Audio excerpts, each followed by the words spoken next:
ayun mga ka-renter. Bali, nandito ngayon ulit si Sir Brian. Isang suki namin sa pagre-rent ng motorcycle dito sa Motorta. Si Sir Brian ay nag-birthday. Then, ang rent niya sa amin is almost 1 month. Ngayon lang siya nakabalik para mag-signing contract. Ito. Ayun.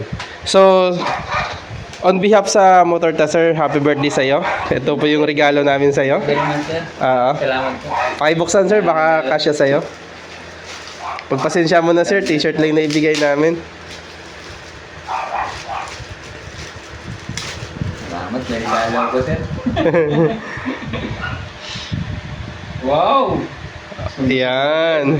Baka ito na yung ano ko, sir. Hindi na yung uniforme namin, sir. Ay, hindi. Ipo-promote ko lang. Pwede, sir. Kasi idol ko naman yung mayari nyo, sir. Sige, sir. Kasya naman sa'yo, sir. Kasya naman. Kasi po, sir. Sige, sir. Sukat mo, sir. Balit lang ako, sir. Kahit doble ko pa to, sir. Sukat mo nga, sir. Okay. Okay, kasyang-kasya, oh. Sige, sir. Happy birthday ulit, sir. Happy birthday. Salamat, sir. Sige, sir. Thank you. Ano masasabi mo kay Motorta, sir?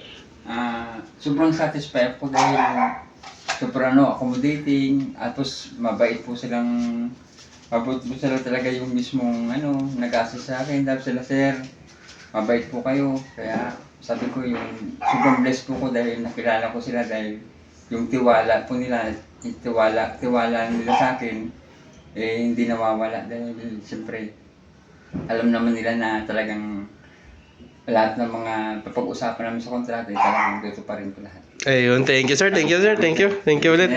Thank you.